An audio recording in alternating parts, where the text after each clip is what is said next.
Hello everyone and welcome back to the Common Sense Crypto channel. As with you always, this is Rich doing another video today on XRP. So I hope you're all having a wonderful day today wherever you are in this great world. We're gonna talk about XRP. And I gotta start with this from the ISO GOAT. Link says, the next time somebody asks, what if your crypto doesn't work out? Just tell them, then I'll work for someone else for 40 years like you. Your worst case scenario is literally their reality.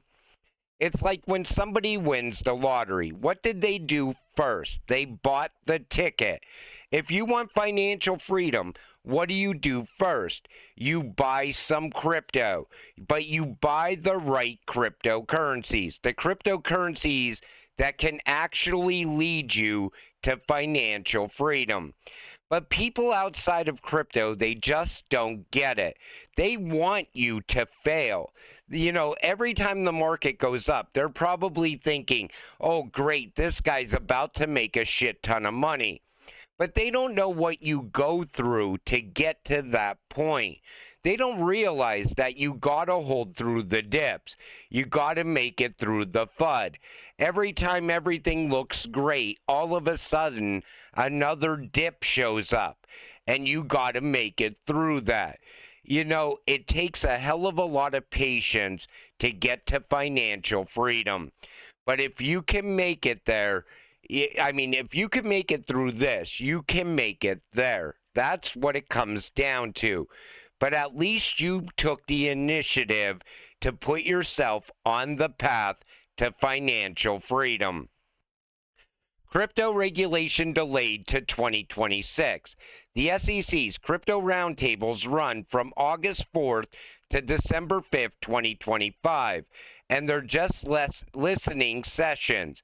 That means rulemaking may not happen until 2026. Will this extend or delay the bull run? This has nothing to do with regulations.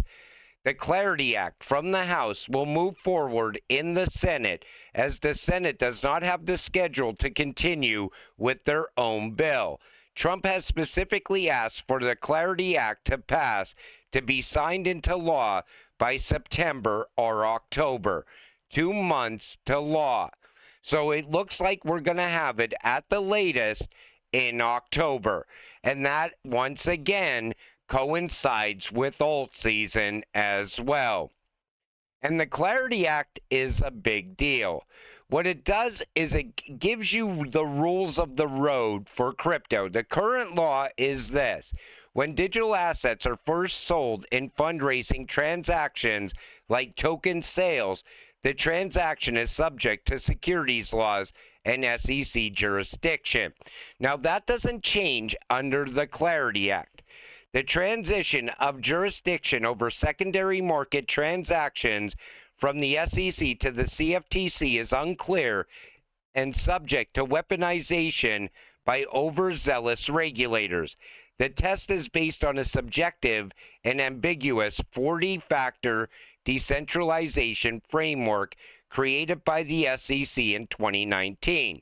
Under the Clarity Act, the transition of jurisdiction over secondary market transactions from the SEC to the CFTC would be clearly defined and automatic, scalable to administer.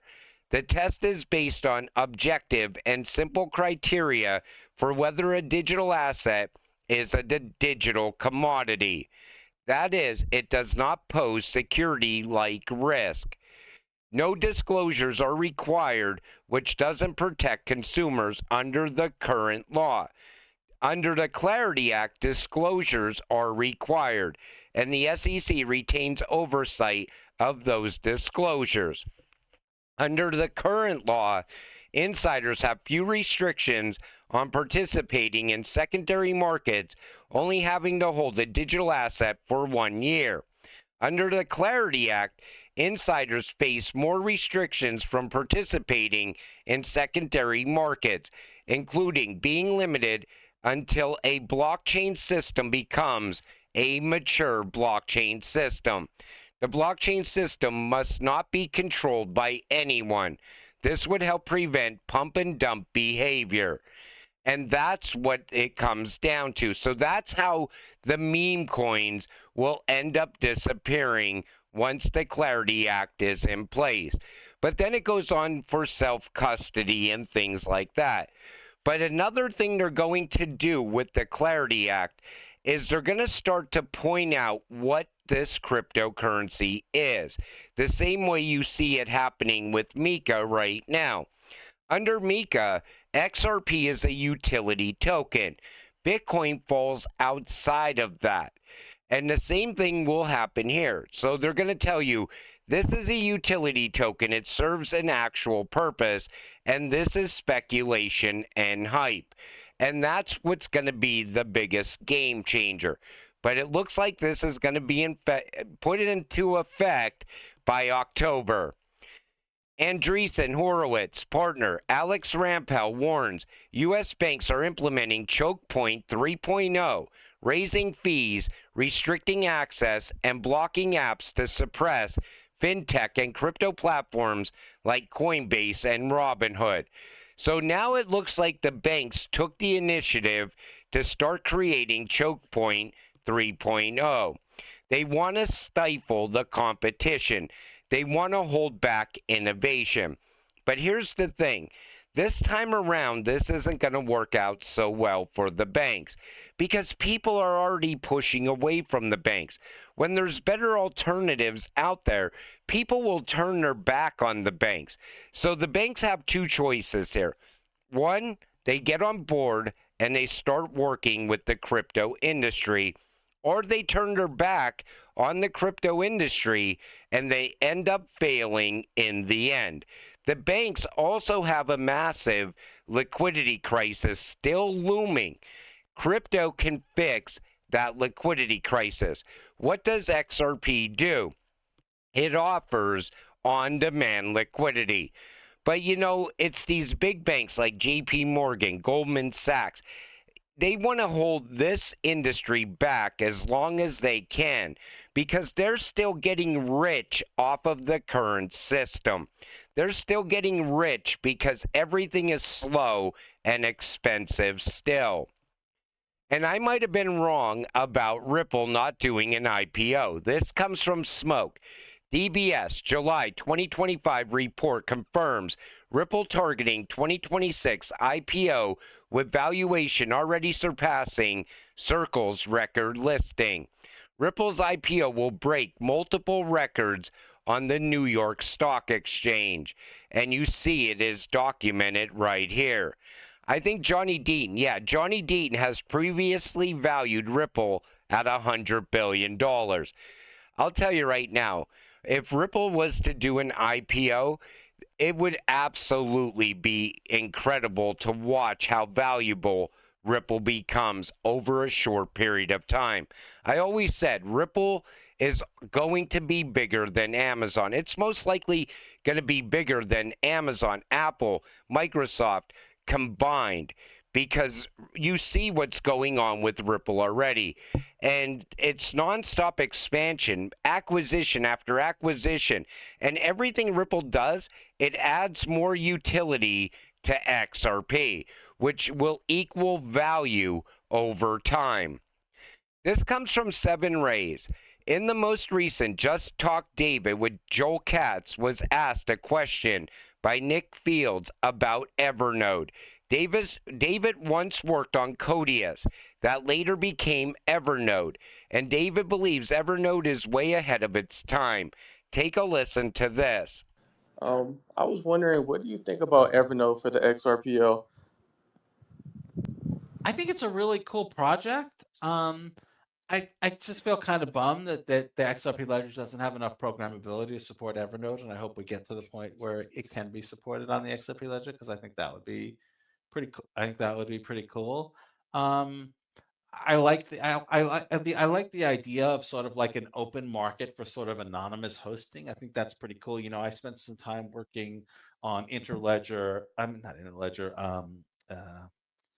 Codius and some of the changes to Codius that would implement some of those features. I like the idea of sort of attested hosting so that smart contracts can run off layer ones, but it looks like that those ideas are still way ahead of their time. It looks like, it's like if you had the idea for, like, it's a great idea, but there's nothing you can do with it. And I feel like some of those ideas might still be too far ahead of their time to be. I mean, I hope I'm wrong, and of course, someday the time for those kinds of ideas will come. But it seems like the market isn't quite there yet. It solves a problem that nobody has yet. Yet is the key word. And whenever you have something that is ahead of its time, eventually it will fit in perfectly at some point in the future. But what Codius was a game changer, and now it morphed into Evernote. So this is from Kendra Hill. Think of cross-border payments as a nice testing ground to prepare Ripple for the use case they have been focused on since the very beginning. The true intentions of Ripple are to handle 100% of the transactions which take place in the derivatives market. So why do they not make this public knowledge? For multiple reasons, the most important one being that they are not ready. They are missing a piece to the puzzle, and that piece is called Codius. Now it's Evernote, and I'm sure when it's needed, David will figure out a way to implement it on the XRP ledger, because Ripple still wants to capture the derivatives market. I think they absolutely will over time. XRP treasury strategy on Flare. Regenerative, capital efficient, and built with the security and compliance institutions need. Hugo explains why our partnership with Vivo Power, a publicly traded company embracing an XRP-centric strategy, is so powerful. Take a listen to this. So today, I'm thrilled to announce that Flare has set up a definitive strategic partnership between Vivo Power and Flare to deploy $100 million in XRP for institutional yield generation on Flare.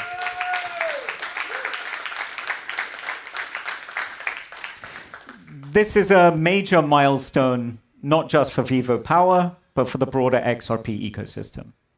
It marks the first major execution of Vivo Power's new corporate strategy and a powerful signal that XRP can play a central role in institutional treasury management. At the heart of this partnership is Flare's F-Asset system. It's a non-custodial protocol that allows XRP to be used in smart contract applications without compromising its native security. And this deployment is the first institutional scale validation of that.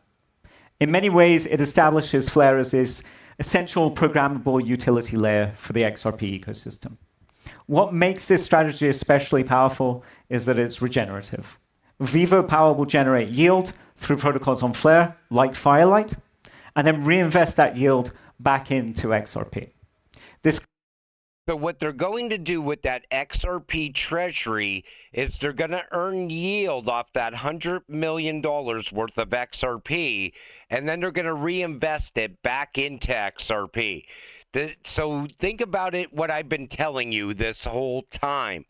When you get that passive income, you take 20% of that passive income and you reinvest it back into XRP or into other cryptocurrencies. This way you continue building up your crypto bag off of your passive income. So it looks like that's what Vivo Power is going to do with their XRP treasury. You're going to see other companies doing this as well.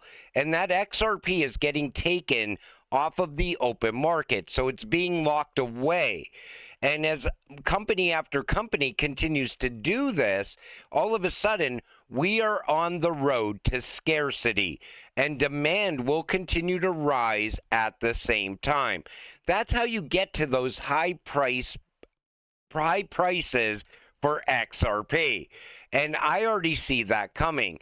If companies are already creating treasuries, Other countries or other companies are going to do the same thing. Countries will be doing this in the future because they're going to need XRP to move the country's currency from their country to another country. They could utilize XRP as a trust layer in between. We are at the beginning of something massive, and we're going to watch this play out over the coming months. It's going to start to grow over the coming months, but within the next year or two, this is going to be at a massive level, in my opinion, because there's so much demand already for this cryptocurrency. But until it all happens, stay patient, stay positive, and let's get rich together. With that said, I'm going to wrap up this video. I want to thank you all for watching. I appreciate all of you. I'll see you in the next one. Have a great night.